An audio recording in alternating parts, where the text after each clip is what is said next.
ಇವತ್ತು ನಾವು ಹೊರಟಿದ್ವಿ ಎಳ್ಳಮಾಸಿ ಚೆರ್ಗ ಚೆಲ್ಲಕ್ಕ.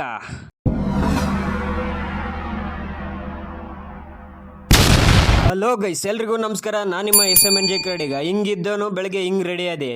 ನಾವಿವತ್ತು ಹೋಗ್ಬೇಕಾಗಿರೋದು ಎಳ್ಳಮಾಸಿ ಚೆರ್ಗ ಚೆಲ್ಲಕ್ಕ ನಮ್ಮ ಹೊಲದಲ್ಲಿ. ಇದ್ರ ವಿಶೇಷತೆ ಹೇಳ್ತೀನಿ, ಕೊನೆವರೆಗೂ ವಿಡಿಯೋ ನೋಡಿ ಹಾಗೂ ಸಬ್ಸ್ಕ್ರೈಬ್ ಮಾಡಿ, ಬೆಲ್ ಐಕಾನ್ ಪ್ರೆಸ್ ಮಾಡೋದನ್ನು ಮಾತ್ರ ಮರಿಬೇಡಿ. ಎಳ್ಳಮಾಸೆ ಅಂದ್ರೆ ನಮ್ಮ ಉತ್ತರ ಕರ್ನಾಟಕದ ಭಾಗದ ರೈತರಿಗೆ ಒಂದು ವಿಶೇಷ ಹಬ್ಬ ಇದು. ಬನ್ನಿ ಇವತ್ತು ನಮ್ಮ ಹೊಲದಲ್ಲಿ ಯಾವ ರೀತಿ ಚೆರ್ಗ ಚೆಲ್ತೀವಿ, ಯಾವ ರೀತಿ ಪೂಜೆ ಮಾಡ್ತೀವಿ ಎಲ್ಲ ನೋಡ್ಕೊಂಡು ಬರೋಣ ಬನ್ನಿ.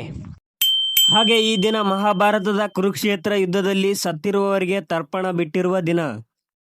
ಅಂತೂ ಇಂತೂ ನಾವು ಬಂದ್ವಿ ಇವತ್ತು ನಮ್ಮ ಹೊಲಕ್ಕ.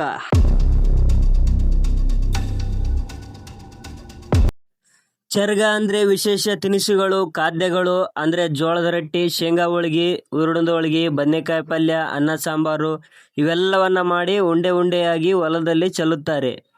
ಹೊಲ ಎಲ್ಲ ಕೊಯ್ದು ಖಾಲಿಯಾಗಿತ್ತು, ಅಲ್ಲಿ ಪೂಜೆ ಮಾಡಬೇಕಾಗಿತ್ತು. ಎಲ್ಲಿ ಕಸ ಇತ್ತು ಅಲ್ಲಿ ಸ್ವಲ್ಪ ಕಸ ಕಿತ್ತಿ ಸ್ವಲ್ಪ ಕ್ಲೀನ್ ಮಾಡಿಕೊಂಡೆ ಎಲ್ಲ ಪೂಜೆ ಮಾಡೋಕ್ಕೆ.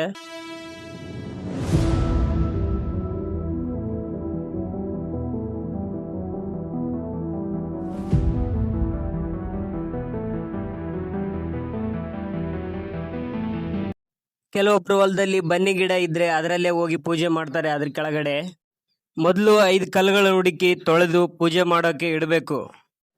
ಆ ಕಲ್ಲುಗಳನ್ನು ಪಂಚಪಾಂಡವರು ಅಂತ ನಮ್ಮ ಕಡೆ ಕರೀತಾರೆ.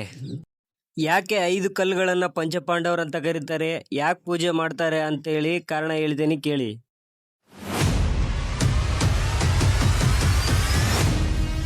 ಬೆಳೆದು ನಿಂತಿರುವ ಪೈರು, ಬೆಳೆ, ಜೋಳ, ರಾಗಿ ಇಂಥವು ಏನಾದರೂ ಆಗಲಿ ಅವೆಲ್ಲ ಬೆಳೆದು ನಿಂತಿರ್ತಾವಲ್ಲ, ಈ ಪಾಂಡವರನ್ನ ಪೂಜೆ ಮಾಡೋದ್ರಿಂದ ಆ ಬೆಳೆಗಳನ್ನೆಲ್ಲ ರಕ್ಷಣೆ ಮಾಡ್ತಾರ ಅಂತೇಳಿ ನಮ್ಮ ಹಿರಿಯರು ನಮ್ಗೆ ಹೇಳ್ತಾ ಇದ್ರು.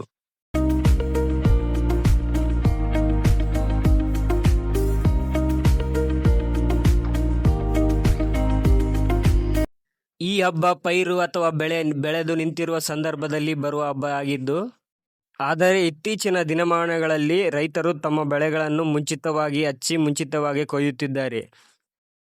ಸಂಕ್ರಾಂತಿ ಹಬ್ಬದ ಸಮಯದಲ್ಲಿ ಬೆಳೆಗಳನ್ನು ಕೊಯ್ದು ರಾಶಿ ಮಾಡಬೇಕಿತ್ತು, ಆದರೆ ಎಲ್ಲ ಬೇಗ ಬೇಗ ಮುಗಿಯುತ್ತಿದೆ.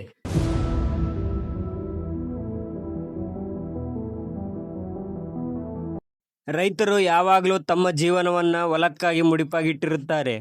ಆದ್ದರಿಂದ ಭೂತಾಯಿಗೆ ವರ್ಷದಲ್ಲಿ 1 ದಿನ ಪೂಜೆ ಮಾಡಿ ಈ ಹಬ್ಬವನ್ನು ದೊಡ್ಡದಾಗಿ ಸಂಭ್ರಮಿಸುತ್ತಾರೆ.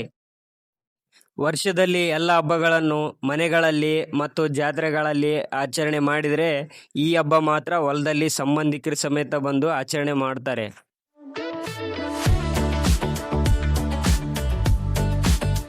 ರೈತರು ಚೆರಗ ಹೊಲದಲ್ಲಿ ಚೆಲ್ಲುವುದರಿಂದ ಏನೆಲ್ಲ ಉಪಯೋಗ ಇದೆ ತಿಳಿಸ್ತೀನಿ ಬನ್ನಿ.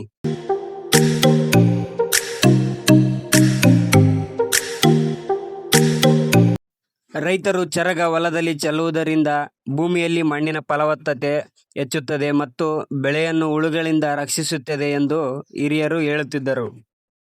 ಕೆಲ ವರ್ಷಗಳ ಹಿಂದೆ ನಮ್ಮ ತಾತ ಮುತ್ತಾತ ಅವರ ಕಾಲದಲ್ಲಿ ಎತ್ತಿನ ಬಂಡಿ ಕಟ್ಟಿಕೊಂಡು ಎತ್ತುಗಳಿಗೆ ಮತ್ತು ಎತ್ತಿನ ಬಂಡಿಗೆ ಸಿಂಗಾರ ಮಾಡಿಕೊಂಡು ಅವರ ಮಕ್ಕಳು ಮೊಮ್ಮಕ್ಕಳ ಜೊತೆ ಹೋಗಿ ಪೂಜೆ ಸಲ್ಲಿಸಿ ಊಟ ಮಾಡಿ ವಿಶ್ರಾಂತಿ ಪಡೆದುಕೊಂಡು ಬರುತ್ತಿದ್ದರು.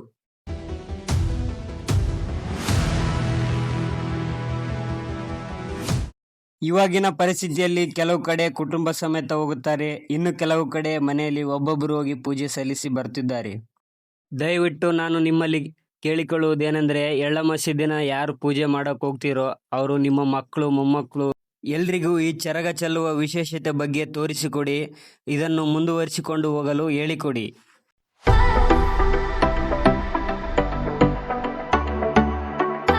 ನನಗೆ ಸ್ವಲ್ಪ ತಿಳಿದಷ್ಟು ಈ ವಿಡಿಯೋದಲ್ಲಿ ಹೇಳಲು ಪ್ರಯತ್ನಿಸಿದ್ದೇನೆ. ಈ ಎಳ್ಳಮಾಸಿ ಹಬ್ಬದ ಬಗ್ಗೆ ಇನ್ನೂ ಏನಾದರೂ ಮಾಹಿತಿ ಗೊತ್ತಿದ್ದರೆ ಕಮೆಂಟ್ ಬಾಕ್ಸ್ನಲ್ಲಿ ಕಮೆಂಟ್ ಮಾಡಿ. ಎಲ್ಲರಿಗೂ ಎಳ್ಳಮಾಸಿ ಹಬ್ಬದ ಹಾರ್ದಿಕ ಶುಭಾಶಯಗಳು ಮತ್ತು ರೈತರ ದಿನಾಚರಣೆಯ ಶುಭಾಶಯಗಳನ್ನು ತಿಳಿಸುತ್ತಾ ಈ ವಿಡಿಯೋನ ಮುಗಿಸುತ್ತಿದ್ದೇನೆ. ಸಿಗೋಣ ಮುಂದಿನ ವಿಡಿಯೋದಲ್ಲಿ. ಈ ವಿಡಿಯೋ ಇಷ್ಟ ಆಗಿದ್ದರೆ ಲೈಕ್ ಮಾಡಿ, ಶೇರ್ ಮಾಡಿ, ಸಬ್ಸ್ಕ್ರೈಬ್ ಮಾಡಿ.